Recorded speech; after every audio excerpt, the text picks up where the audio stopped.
നമസ്കാരം. ഇന്ന് 2026 ജനുവരി 6 ചൊവ്വാഴ്ച. നമ്മൾ എപ്പോഴും AI-യെക്കുറിച്ച് സംസാരിക്കുമ്പോൾ അതൊക്കെ നമ്മുടെ ഫോണിലെ സ്ക്രീനിലോ അല്ലെങ്കിൽ കമ്പ്യൂട്ടറിലോ ഒതുങ്ങാറാണ് പതിവ്. പക്ഷെ ഒന്ന് ആലോചിച്ചു നോക്കൂ, ഈ AI നമ്മുടെ കയ്യിലൊതുങ്ങുന്ന ഒരു പേനയുടെ രൂപത്തിൽ വന്നാലോ? അങ്ങനെയൊരു ഭാവിയെക്കുറിച്ചാണ് നമ്മളിന്ന് സംസാരിക്കാൻ പോകുന്നത്. ഓപ്പൺ AI-യുടെ പുതിയൊരു രഹസ്യ പ്രോജക്റ്റ് ഗം ഡ്രോപ്പ് എന്ന് പേരിട്ടിരിക്കുന്ന ഒരു AI പേനയെക്കുറിച്ച്. നിങ്ങൾ ഞങ്ങളുമായി പങ്കുവച്ച ഗീക്കി ഗാഡ്ജറ്റ്സ് വെബ്സൈറ്റിലെ ലേഖനത്തെ അടിസ്ഥാനമാക്കിയാണ് നമ്മുടെ ഇന്നത്തെ ഈ ഒരു ചർച്ച. ഇതിന്റെ പ്രത്യേകതകൾ എന്തൊക്കെയാണ്? ഇത് നേരിടാൻ പോകുന്ന വെല്ലുവിളികൾ എന്തൊക്കെയാണ്?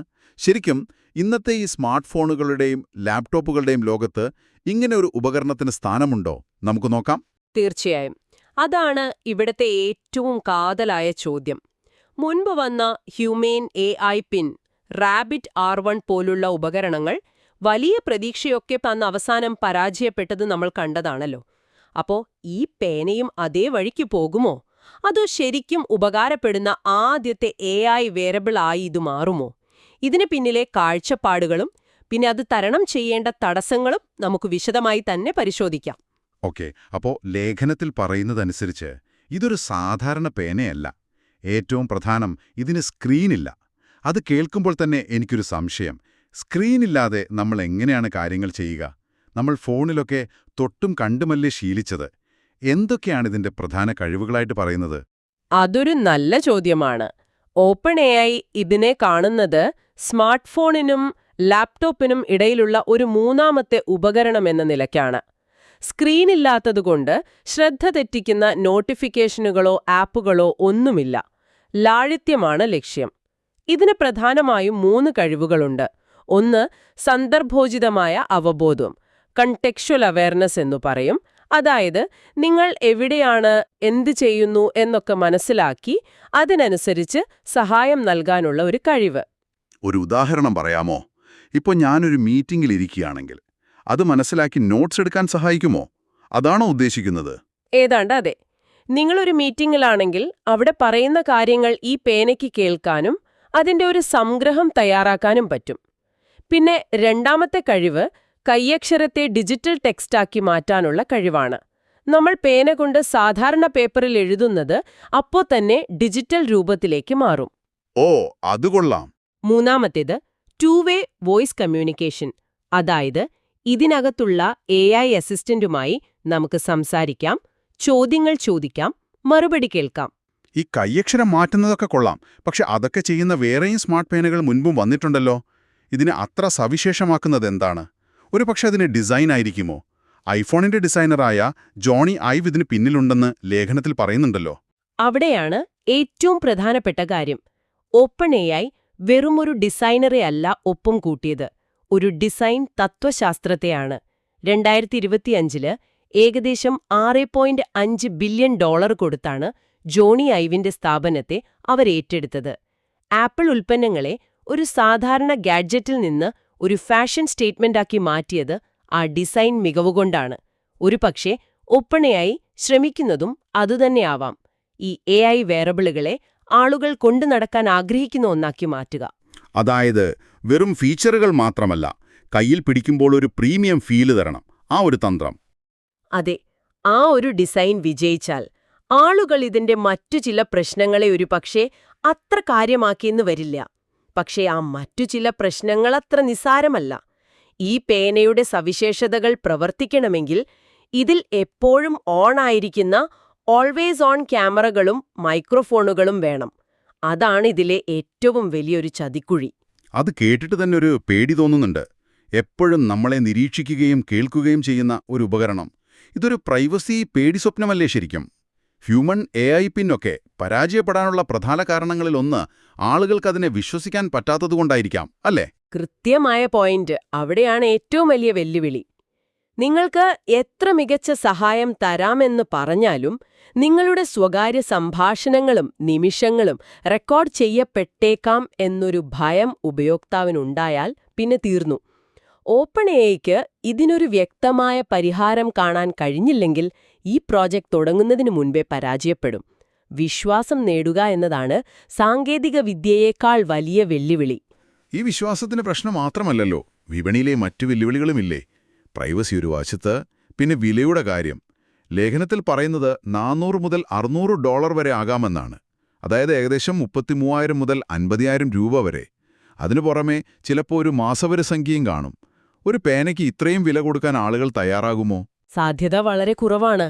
ആ വിലയ്ക്ക് നമുക്ക് അത്യാവശ്യം നല്ലൊരു സ്മാർട്ട് ഫോൺ കിട്ടും. അപ്പോൾ ചോദ്യം ഇതാണ്, ആരാണിത് വാങ്ങാൻ പോകുന്നത്? ഒരു സാധാരണ ഉപയോക്താവ് ഒരുപക്ഷെ വാങ്ങില്ല. എന്നാൽ സാങ്കേതികവിദ്യയെ ഒരുപാട് ഇഷ്ടപ്പെടുന്നവർ, അല്ലെങ്കിൽ എഴുത്ത് ഒരുപാട് ആവശ്യമുള്ള പ്രൊഫഷണലുകൾ, ഡോക്ടർമാര്, വക്കീലന്മാര്, വിദ്യാർത്ഥികൾ, അങ്ങനെയുള്ള ഒരു പ്രത്യേക വിഭാഗത്തെയായിരിക്കാം അവർ ലക്ഷ്യം വെക്കുന്നത്.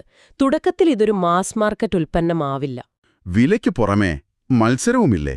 മെറ്റയും ഗൂഗിളുമൊക്കെ AI സ്മാർട്ട് ഗ്ലാസുകൾ ഇറക്കുന്നുണ്ടല്ലോ.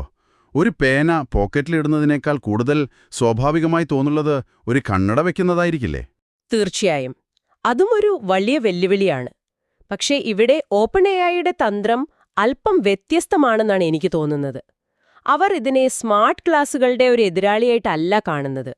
മറിച്ച് നിങ്ങളുടെ ഫോണിനും ലാപ്ടോപ്പിനും സഹായകമായ ഒരു ഉപകരണം, ഒരു കോംപ്ലിമെന്ററി ഡിവൈസ് എന്ന നിലയിലാണ് അവതരിപ്പിക്കാൻ ശ്രമിക്കുന്നത്. കാരണം സ്മാർട്ട് ഗ്ലാസ് വെച്ച് നമുക്ക് എഴുതാൻ പറ്റില്ലല്ലോ. കൈയക്ഷരം ഡിജിറ്റലാക്കുക പോലുള്ള പേനയ്ക്കു മാത്രം ചെയ്യാൻ കഴിയുന്ന കാര്യങ്ങൾക്ക് ഊന്നൽ നൽകി ഒരു പ്രത്യേക സ്ഥാനം കണ്ടെത്താനാണ് അവരുടെ ശ്രമം. പക്ഷേ എനിക്കൊരു സംശയം. അവർ എതിരാളിയല്ല എന്ന് പറഞ്ഞാലും ഉപയോക്താവിന്റെ പണത്തിനും സമയത്തിനും വേണ്ടിയുള്ള ഒരു മത്സരം തന്നെയല്ലേ ഇത്? ഒരാൾക്ക് എത്ര ഗാഡ്ജറ്റുകൾ വാങ്ങാനും കൊണ്ടു നടക്കാനും പറ്റും? അവസാനം ഇതൊരു മത്സരമായി തന്നെ മാറില്ലേ? അതാണ് യാഥാർത്ഥ്യം. കമ്പനി എന്തു പറയുന്നു എന്നതിലല്ല കാര്യം. ഉപയോക്താക്കൾ എങ്ങനെയാണ് അതിനെ കാണുന്നത് എന്നതിലാണ്. ഒരു പുതിയ ഉപകരണം വാങ്ങുമ്പോൾ ഇതെന്റെ ജീവിതം എങ്ങനെയാണ് കുറച്ചുകൂടി എളുപ്പമാക്കുന്നത് എന്നവർ ചിന്തിക്കും. അതിന് വ്യക്തമായ ഒരു ഉത്തരം നൽകാൻ ഈ പേനയ്ക്ക് കഴിഞ്ഞില്ലെങ്കിലോ ആളുകളത് വാങ്ങില്ല. ഓക്കെ, ഇത്രയും വെല്ലുവിളികളൊക്കെ കേൾക്കുമ്പോൾ ഈ ഉപകരണം പരാജയപ്പെടുമെന്ന് തോന്നിപ്പോകും. പക്ഷേ ഇതിനെന്തെങ്കിലും വിജയസാധ്യതകളില്ലേ? ഒന്നാമതായി, ഇത് പുറത്തിറക്കുന്നത് ഓപ്പൺ AI ആണ്. ChatGPTയുടെ നിർമ്മാതാക്കൾ. ആ പേരിന് തന്നെ ഒരു വിലയില്ലേ? തീർച്ചയായും. അതാണ് ഒന്നാമത്തെ പോസിറ്റീവ് പോയിന്റ്. AI രംഗത്ത് അവർ നേടിയ വിശ്വാസ്യതയും കഴിവും ചെറുതല്ല. ഇതൊരു പുതിയ സ്റ്റാർട്ടപ്പ് കമ്പനിയല്ല. അതുകൊണ്ട് തന്നെ ഇതിന്റെ AI കഴിവുകളിൽ ആളുകൾക്ക് എന്തായാലും പ്രതീക്ഷയുണ്ടാവും. പക്ഷെ എനിക്ക് അതിലും പ്രധാനം തോന്നുന്നത് നമ്മൾ നേരത്തെ സംസാരിച്ച ജോണി ഐവിന്റെ ഡിസൈനാണ്. ഒരു ഉപകരണം കയ്യിൽ പിടിക്കുമ്പോൾ എന്ത് ഫീൽ ചെയ്യുന്നു എന്നത് വളരെ പ്രധാനമാണ്. സാങ്കേതികവിദ്യ എത്ര മികച്ചതാണെങ്കിലും അത് ഉപയോഗിക്കാൻ ഒരു സുഖമില്ലെങ്കിൽ ആളുകൾ ഉപേക്ഷിക്കും. ശരിയാണ്. ആപ്പിളിന്റെ വിജയരഹസ്യം അതായിരുന്നല്ലോ. അപ്പോൾ ഡിസൈൻ ഒരു പ്രധാന ഘടകമാണ്. അതോടൊപ്പം മറ്റുള്ളവരുടെ പരാജയങ്ങളിൽ നിന്ന് പഠിക്കാനുള്ള അവസരവും അവർക്കുണ്ട്, അല്ലേ? ഹ്യൂമൻ AI പിന്നിനും റാബിറ്റ് R1നും പറ്റിയ തെറ്റുകൾ അവർക്ക് ഒഴിവാക്കാമല്ലോ. ശരിയാണ്. പക്ഷെ അവർ പരാജയപ്പെട്ടതിന്റെ അടിസ്ഥാനപരമായ കാരണം ആളുകൾക്ക് ഇങ്ങനെയൊരു ഉപകരണം ആവശ്യമുണ്ടോ എന്ന ചോദ്യമാണ്. ആ ചോദ്യത്തിനുള്ള ഉത്തരം മറ്റൊരാളുടെ പരാജയത്തിൽ നിന്ന് പഠിക്കാൻ അത്ര എളുപ്പമല്ല. ചിലപ്പോ ഈ ആശയം തന്നെ ആയിരിക്കാം പ്രശ്നം. പിന്നെ ജോണി ഐവിന്റെ കാര്യം. ആപ്പിൾ വിട്ടതിനു ശേഷം അദ്ദേഹത്തിന്റെ പ്രോജക്റ്റുകൾക്ക് പഴയ ആ ഒരു മാന്ത്രിക സ്പർശം ഉണ്ടായിട്ടുണ്ടോയെന്ന് സംശയമാണ്. അതുകൊണ്ട് ജോണി ഐവ് എന്ന പേര് മാത്രം ഒരു വിജയ ഘടകമായി കാണാൻ പറ്റുമോ? അതോ ആളുകളുടെ പ്രതീക്ഷകൾ കൂട്ടുകയാണോ ചെയ്യുന്നത്? അത് ചിന്തിക്കേണ്ട ഒരു കാര്യമാണ്. പേര് കേട്ട് വലിയ പ്രതീക്ഷയോടെ വാങ്ങിയിട്ട് നിരാശപ്പെടാനും സാധ്യതയുണ്ട്. പക്ഷെ അവർക്ക് സമയമുണ്ടല്ലോ. ലേഖനം പറയുന്നത് 2026-ലോ 2027-ലോ ആണ് ലോഞ്ച് എന്നാണ്. അപ്പോ തിടുക്കപ്പെട്ട് ഇറക്കുന്നില്ല. അത് നല്ലൊരു കാര്യമല്ലേ? അതെ, അത് ഏറ്റവും വലിയ അനുകൂല ഘടകമാണ്. ഈ സമയം കൊണ്ട് അവർക്ക് ഈ പറഞ്ഞ പ്രശ്നങ്ങളെല്ലാം പഠിക്കാനും ഒരുപക്ഷെ പരിഹരിക്കാനും ശ്രമിക്കാം. ഒരുപക്ഷെ നമ്മൾ ഇന്ന് ചർച്ച ചെയ്യുന്ന ഈ രൂപത്തിലായിരിക്കില്ല അന്തിമ ഉൽപ്പന്നം പുറത്തുവരുന്നത്. ഉപയോക്താക്കളുടെ പ്രതികരണങ്ങൾക്കനുസരിച്ച് മാറ്റങ്ങൾ വരുത്താൻ അവർക്ക് ധാരാളം സമയമുണ്ട്. അപ്പോൾ ഇതിൽ നിന്നെല്ലാം നമുക്ക് എന്താണ് മനസ്സിലാക്കാൻ കഴിയുന്നത്? ഒരു വശത്ത് ഈ ഗം ഡ്രോപ്പ് എന്ന AI പേന വളരെ നൂതനവും ആകർഷകവുമായ ഒരാശയമാണ്. സ്ക്രീനുകളിൽ നിന്ന് നമ്മളെ മോചിപ്പിച്ച് കൂടുതൽ സ്വാഭാവികമായ രീതിയിൽ AI-യുമായി സംസാരിക്കാൻ സഹായിക്കുന്ന ഒരു ഉപകരണം. അതേസമയം മറുവശത്ത് വില, സ്വകാര്യത, വിപണിയിലെ മത്സരം, പിന്നെ ഇതുകൊണ്ട് എനിക്ക് ശരിക്കും എന്ത് പ്രയോജനം എന്ന അടിസ്ഥാനപരമായ ചോദ്യം, ഇങ്ങനെ നിരവധി യാഥാർത്ഥ്യങ്ങളുമായി അത് ഏറ്റുമുട്ടേണ്ടി വരും. ലേഖനം സൂചിപ്പിക്കുന്നത് പോലെ ഇതെല്ലാവരും വാങ്ങിക്കൂട്ടുന്ന ഒരു ഉൽപ്പന്നമാകാൻ സാധ്യതയില്ല.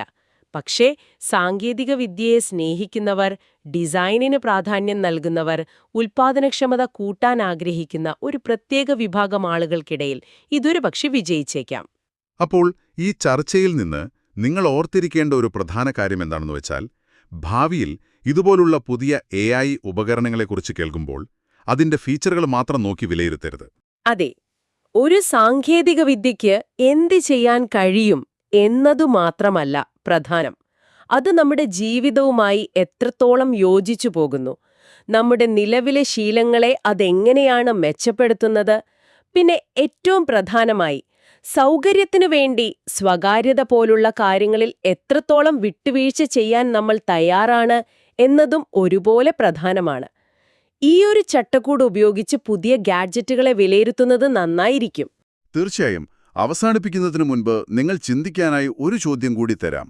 ഈ ലേഖനം പേനയെ ഉൽപ്പാദനക്ഷമത വർദ്ധിപ്പിക്കാനുള്ളൊരു ഉപകരണമായാണ് പ്രധാനമായും കാണുന്നത്.